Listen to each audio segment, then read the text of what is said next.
Hi, I'm Matthew Herzberg. This is the Myopia Mindset. You know, there are a number of things that you can do right now to improve your success in myopia management. And I challenged my guest for this episode, Dr. Carrie Herzberg, to come up with a list of 10 things that you can do right now to improve your success with myopia management. The regular version of this episode is going to be about 30 minutes or so, but if you're a supporter on our Substack, you are going to get an extra hour of this discussion. It's like 2 extra podcasts this week because we came up with more than 10. All right, you can go to myopiamindset.substack.com if you are interested in becoming a supporter. Let's get to the list. Let's get started.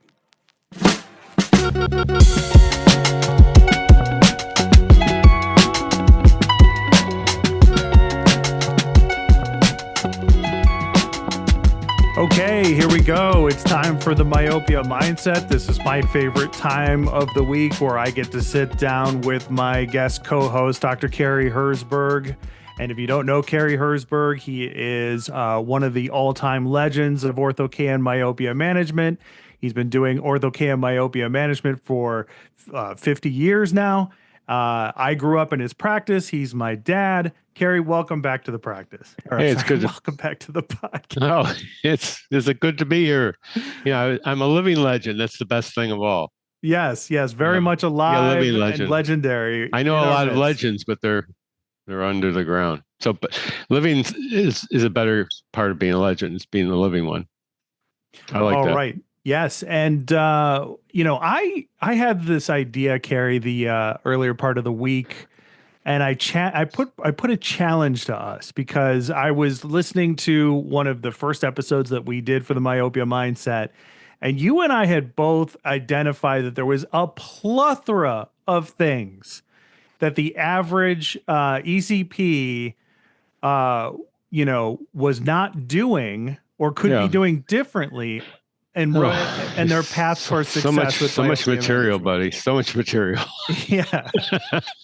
So I challenged us. I said, hey, why don't you and I come up with a list of 10 things that the modern ECP could do right now? They could change. These are 10 obstacles in their path to success, and we're going to go over them to help them change what they're doing, give them some advice. 10 things you could do right now to change your path towards success in myopia management. Yeah, and I'm working from what they're not doing. So obviously the opposite of what we're talking about here to do. Yes. So we're going to cover 10 things that are not being done. I've got 11. You've got 11. All right, then we'll use runner-ups. And so we made these lists independent of each other because that was the other challenge I put. I said, instead of us working on a list together, let's come up with 10 things separately. And this is based on Carrie's experience in private practice. And this is also based on his experience of running the AAOMC and working with practitioners. He talks with docs all the time. He's been responsible for inspiring the success of many orthokeratologists and myopia management specialists in our industry. He's like a guru. So he sees these problems all the time and speaks to them directly. And both of us were doing that. Basically, I did that for J&J. They would send me around these practices that it wasn't clicking or things needed to be straighten out or something to be happen to them, and you did that's all you were doing basically.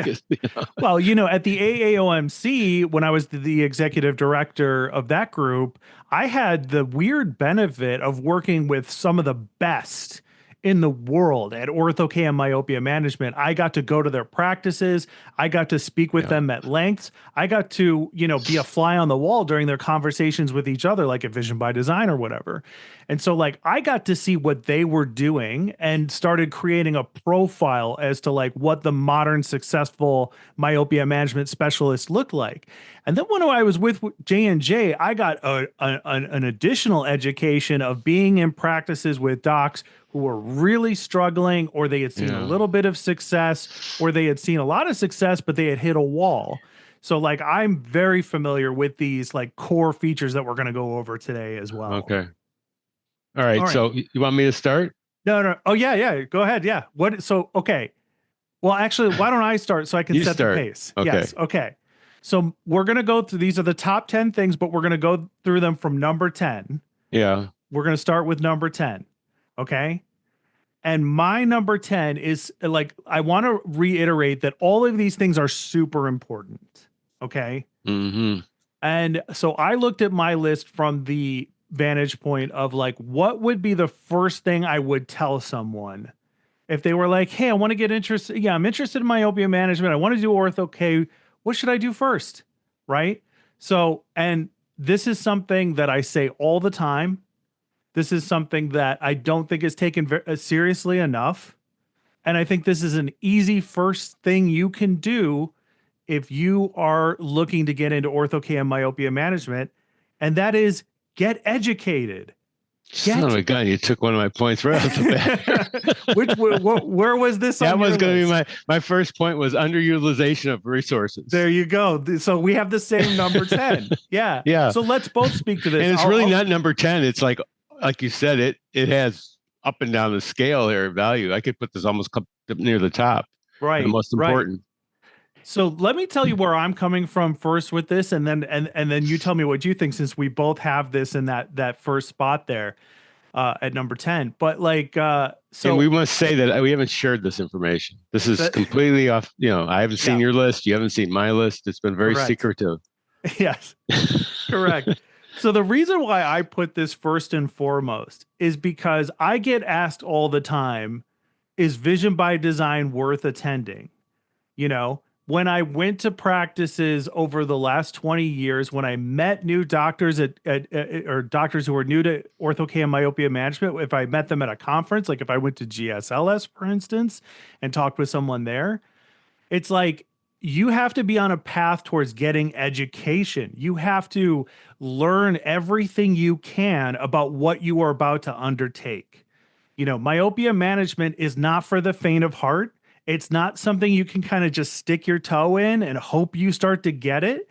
You got to dive into that deep end. You got to cannonball into that pool and get it figured out. And the best way to do that is to arm yourself with all of the resources that are out there and available to you. And these are resources that weren't available to Carey when he was first getting into myopia No. management. So No. take advantage of them. Go to Vision by Design's Oh my boot God. camp. Yeah.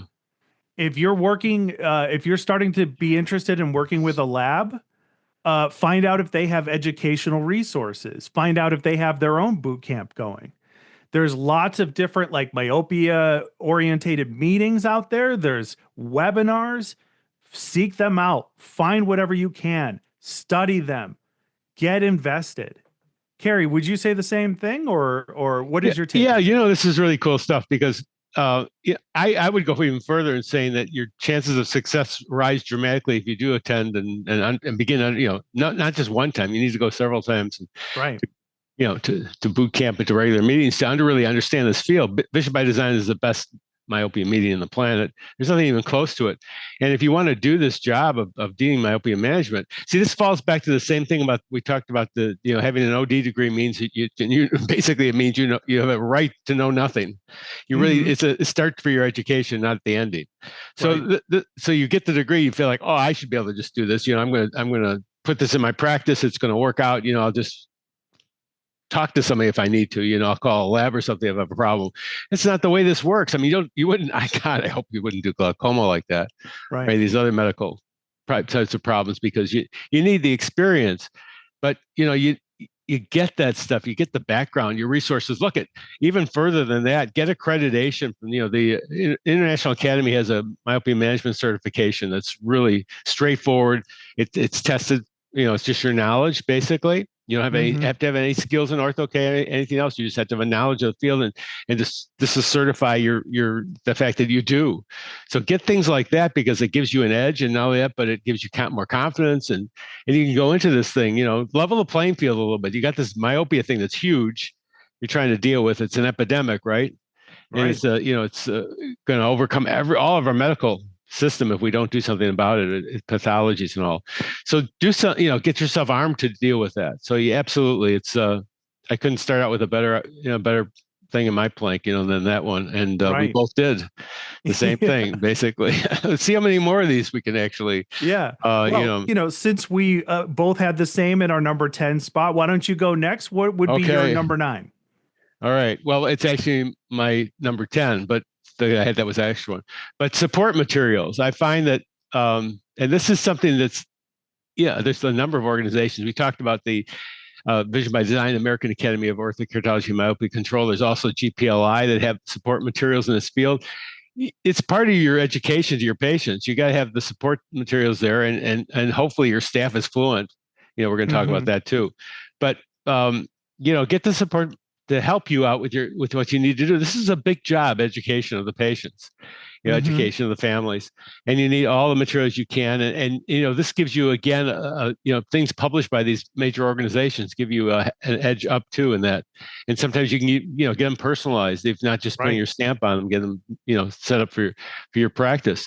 But yeah, the support materials are extremely important, and they you're not this patient's not going to just walk in there and do this thing. you Right. know they're gonna take this materials home and read them, hopefully, and they probably will have questions for you, and that leads to another Hmm. thing down the road, which you do your consultations, everything else. So yeah, so I had support materials as being really, very Yeah. important. Yeah. That's such a great point. I can't tell you how many practices I went into that, I was going in there to sell an ortho K lens and they already didn't have anything. Yeah. And when the point in which I got to them, they may have already been trying to do myopia management or ortho K for 6 months or even a year before I had gotten to them. And I'd be like, well, what are you passing out to patients? Well, we kind of have this thing that we made internally. I'm like, oh, let's see it. And like, no offense to anyone, those are usually not that great. They don't look professional enough. They don't, you want to reflect this idea Hmm. that you know what you're doing at this practice. And if you're passing them a homemade thing that maybe your cousin Yeah. made for you or whatever, it doesn't really give the vibe that you know what you're doing. Your office knows what you're doing. You want to give off the impression that you are well put together. And having those resources, especially from your industry partners, are a huge advantage to that. And I can't believe more people don't take advantage of them. They're When there. I Yeah. was selling ability, I would go to a practice and I'd be like, "Do you need more brochures?" And they'd be like, "No, we're good." And I'm like, "You're not passing out enough brochures." Like Right. you are not Literally. like Yep. you know what I'm saying? Like these are things this is like this costs you nothing to be like, here's a brochure about the myopia epidemic, or here's a brochure about this great lens from I don't know, Euclid or whatever. You know what I mean? Yeah. Like the lens we talked about. Here's the brochure about the product. Right. Give them multiple ones. If you see them again after you told them last year, give them another one. If they came in for a Hand them follow up, out. We give hand them them to, we out. gave them to the UPS guy. Yeah, I remember that. Yeah, in your practice. Yeah, Yeah. So I mean, hand them out to everybody. Get the right, message across there. What's going on? The myopia is it's a universal message. You right. know, even if you don't get the patient, you're going to steer them towards someone else who hopefully will. That's the thing. Will they offer it even? But Yeah, you make the effort, and that's what we've done. This has been the whole mission, our whole lives, basically. for sure. For sure, the last couple of decades with the academy. Yeah, yeah, definitely. And you know, I I'll also add that when you hand out materials and they look professional, you should also be forward thinking about what your own stuff would look like because Hmm. you eventually want to come back to the idea of custom made stuff that you did for your office, what your messaging is. Don't reinvent the wheel in the beginning. Go to the AAOMC, see if they have brochures, go to your lens partners, your industry partners, see what they have, use their stuff, and then figure out what you liked and didn't like about it. And then when it is time for you to make your own support materials, spend the money, take the Hmm. time, And get them personalize it. professional, get them done, get them personalized. And then Yeah, personalize it. Yeah, for exactly. sure. Don't put the cart before the horse. You got to get down the road here a little bit to do that. But Yeah. yes, absolutely. It's good. These are good nuggets. Yes. Nuggets. All right. Well, then I'm going to go to what I had for number nine. which is you need to take this seriously and go all in. And this was a Mm-hmm. difficult one because I kind of felt like this should have been number 10, Mm-hmm. but Mm-hmm. I was trying to put myself in the mentality of the up and coming doc who's interested in myopia management. I thought, how can you go all in if you first don't educate yourself and know what's going on? Dabbling is forbidden. Just a no dabble zone. But put the Yeah, sign out there and put a line through it saying dabble zone, and then put the line X, circle right. around it, red circle, and line through it. No dabbling allowed. You Yeah, gotta, and I'm, there's a certain personality thing to this too, because I'm not the kind of person that dip their feet in the water, dive in. right. Yeah. And this is what I meant by taking it seriously. Yeah, you got to You do know, it. like Nike. I've been in so many practices where they've been like, well, we know we should start doing this or we're interested in exploring it. So we gave it to Bob or we gave it to Melissa and Yeah. and she's kind of interested in it, but like it's like, No. well, Yeah. they're not, you need somebody You in that practice who's like, I like am the in doctor. this. The doctor Yes. needs to be invested, right? Yes. Yes. If you Yes. have that associate doctor who kind of sort of knows something about myopia, but they're not super into it, they may not be the right person. They probably are not a myopia guy or gal. Right. And that's okay. Yeah, you're not. You are the myopia guy or gal, and you need to make that investment, and make sure it gets done. Yeah, for Follow sure. through. Yeah. Yeah, Anything else to add to my number 9, or should we go to your I, next one? I think that's a great point. I think it's well said and a great point. Um, you have an action plan to reach out to your patient base. I wrote down. That was my next point. Okay. I Yeah. used I used to talk to young doctors about the fact that if they wanted to work in private practice, one of the best ways they could do that would be to really utilize the doctor's patient database. More even to the point here. I've had doctors come up to me and with their plan, they're going to go into myopia, and one of their first moves is going to be to purchase a existing practice. And they've seemed to be almost dumbfounded when I said, well, if you do that, you better make sure it's a pediatric practice you're buying, because most of these practices are older and older patients. That Yeah. ain't going to do you any good if you want to do myopia.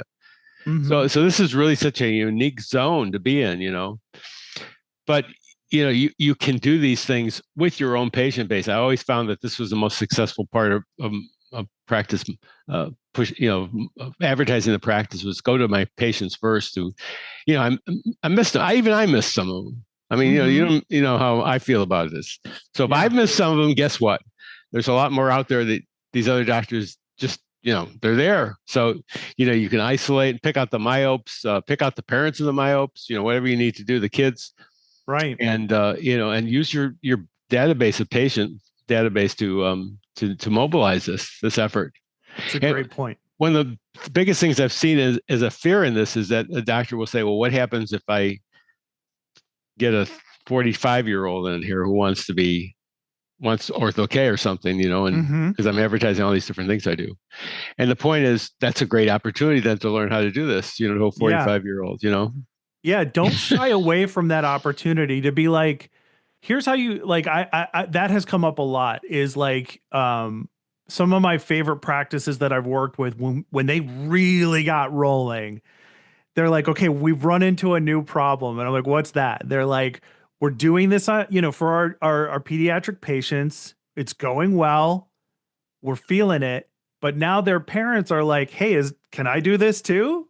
Mm-hmm. And they're like, oh, we don't really have any experience with adult ortho K.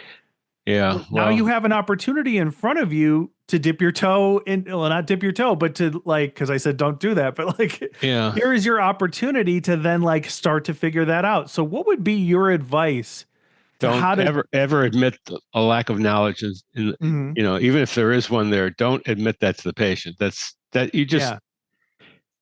you just stuck your feel, you just you put the balloon, you popped it already. Right. Find, Right. look at find ways, and I'm going down the list here. We're going to have other things that suggest that these doctors can do, but find a way to do this for yourself. To find out how to do this, but don't ever admit to the patient that unless it's something that you are not going to be doing for that patient. Like for Mm-hmm. instance, in my practice, we didn't do a lot of glaucoma because I never did enough of it to feel comfortable with it. I would refer the patient out, and one of the first things I would tell the patient is, "Look, I don't do enough of these to really be active in it. We're going to refer you to someone who does." That's the Right. yes. But if you're planning on having a pre-management practice, let's not pop that balloon before we need to. Let's hopefully we don't do it at all. So don't admit these things to the patient that you have. And sometimes they'll use this excuse to say that they don't offer proper fees. The fees Mm-hmm. are too low because they don't have that experience, and they're going to make up on this patient. Learn how to do this. No, you know that's not the Right. way it works either. Until we bridge this gap and we get into real specialty care where we're actually certifying, and people can do board certification in myopia, stuff like that, spend time at other practices and do this like ophthalmology plainly does this, then we're going to be in this kind of conundrum of things to have to deal with. But no, find ways to learn this, and we've given them a couple more. I've got more on the list, but find ways to get that education you need Mm-hmm. to feel more comfortable with this, but don't be admitting to the patient Yeah. you're not skilled. That doesn't, that's The but better you way know, to have that conversation with an adult patient is to set expectations. If the parent is saying, "Hey, could I do this?" You said, "Well, let's talk about it. I'd like to do, let's do an exam. Let's like take images, and let me preface you with some starting information. One, this is a treatment that is primarily oriented for children. Okay. These lenses work differently for children than they do for adults. Our eyes get older. It can take, it could be more difficult to get the kind of results that we can get with children, or it may take longer to do that.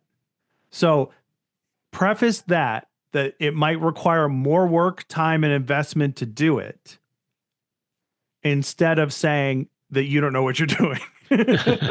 Would you agree with that? well, there's some. I would make some. Okay, first off, the most of the early, the ortho K is a fine procedure for adults as well as for kids. So I think you're right on, Of absolutely right on with course. that. Yeah. It's not that it's oriented for kids more than it's adults. It's just that's how we've used it. It's easier Hmm. that way to approach a patient, a younger patient, which I think is what you're saying, basically. Yes. As a child, it's easier to treat a child than as an adult because adult, it's going to make more demands on you because they're an adult and they're used to certain things. But I'll tell you what, you're in a better spot here than you are if you're referring a patient for LASIK, because you can Hmm. actually alter the prescription much more desirably. So why, if you feel confident referring a patient for a LASIK procedure, you should be doing ortho on them too as well. If they're interested in that non-surgical alternatives. And furthermore, if you got a patient over 40, this is the way to go because you can put a reading ad in there. It's just a matter of, uh, I think it's a doctor comfort level that we're really talking about here and their experience. And we're going to talk about that again. That's on the list, Yeah. giving us some of these things away. But, you know, it, I always felt like when I went into a situation with a patient, I was going to deliver for that patient. They wanted something, Right. I was going to make it happen.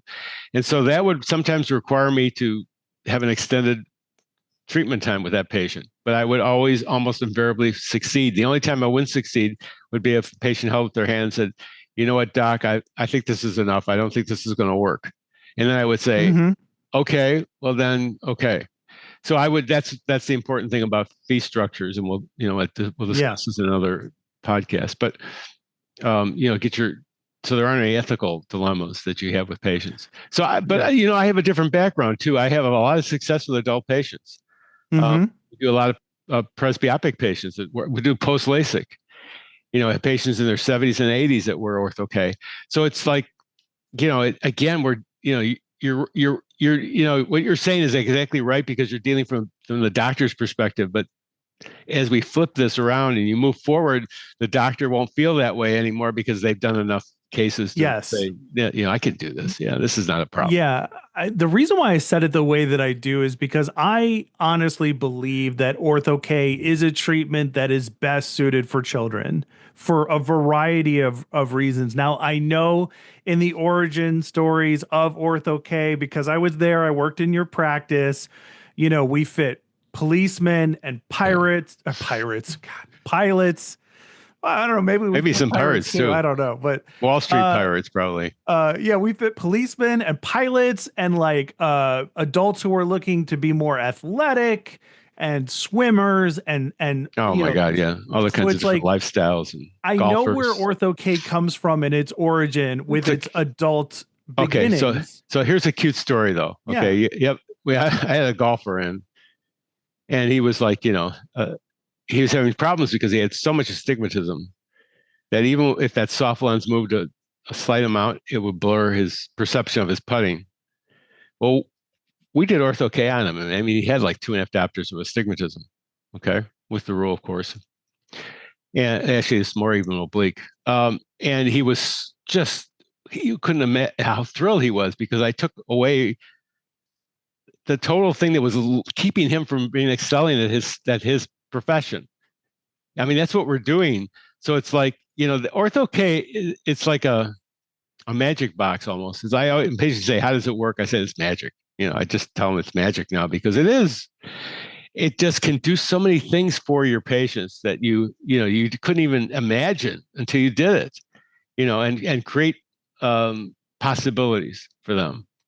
So again, it just depends where where you're coming from, right? And the cases that you've done under your belt. So it's like, but Yeah. I would totally agree that this is the sweet spot is children because of myopia.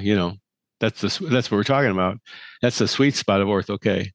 So I totally would agree with that. That it's the indications arguably are going to be for most of the time for children. All right. For my next one, for my number 8 on our list, I have forms and contracts. Mm-hmm. And this, like Oh so yeah. many others on the list, could have easily have been higher. It's so critically important to have your Yeah. forms and contracts done correctly, and to constantly update and work on them. And Carrie, what do I mean when I say forms and contracts? Yeah. Your informed consent, which Mm-hmm. this is a procedure that it's not mandatory. It's something a patient can or can't do an elective. So they need to be informed of other possibilities. Like instead of doing myopia management, you might want to do something else. Or instead of doing ortho K or myopia multifocal soft lenses or atropine, you have other alternatives. So everything has to be spelled out there, and that's got to be done. Anything you're doing, if you're doing glaucoma, whatever it is in your practice, you need to really spell all this out before you begin treatment. Right. The other part, which is truly important, really important too, is the contract part of that, which is basically your agreement with the patient, specifies how much the patient's going to get charged and Mm-hmm. on conditions of happening. For instance, the patient loses a lens or discontinues treatment. These conditions are spelled out. It saves so much grief, perhaps for you if there's a situation that comes up where you just go back to the contract the patient signed and point out that this is what we agreed to. You're not going to this is what you agreed to. So this shouldn't be a problem for you. We talked about this beforehand. Yeah. There are doctors that do, they have refund policies, and that's the decision each doctor has to make. Well, in the refund policy, it's going to specify exactly how that works, and sometimes you'll limit that to the first 3 months of treatment, and it may also vary the amount of refund that you give the patient depending on how far along they are, so how much Right. time you spent with them, right? So these can all be spelled out in this contract. You have to have a contract, myopia management contract with whatever procedure you're doing, whether it be those all that we talked about, binocular vision, anything that you're doing with them, that should be all spelled out. Very important. Great point. Yeah. And I cannot stress this enough. Because I have seen this happen enough times. My patient, their parents have decided they're not going to continue the treatment if it's going to cost X amount more. And I was like, well, why didn't you cover this in your Yeah. agreement, in your Yeah. treatment, in your contract, in your agreement? Well, we didn't do that. And I'm like, Yeah. you didn't do that. You didn't walk your parent through every step of how this is going to go and what happens if you need to make an adjustment and what the costs are going to be. You didn't cover the overall fee structure of how this is going to work. You kind of just let it, happen. Like the thing about orthokeratology is that it's got rabbit holes inside of rabbit holes inside of rabbit holes. You may fit that patient like near perfectly right from the get-go. You may see fantastic results in the first night. And then 6 weeks down the line, you may run into some issues that are like you're not getting as good of treatment anymore, or things aren't Absolutely. progressing the way that you wanted to, and you need to make an adjustment. So you have to have all of this planned out and ready, and then your parent needs to know what to expect if that happens. Yeah, we always felt like it was. We had in our contract it said what the second year was going to be and Yeah, involved replacement lenses and all. And this would hold for anything. My site included right, atropine.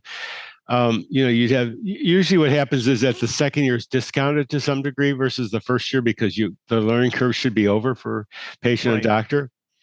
And so we would then, we have a reduced fee for the second year, would also include replacing lenses and what they needed, as far as that. Yes. And you're right, that specifies there's no surprises, the patient knows, and we would keep that level there for that patient as long as they kept coming back and doing, their part of the contract, which is follow up.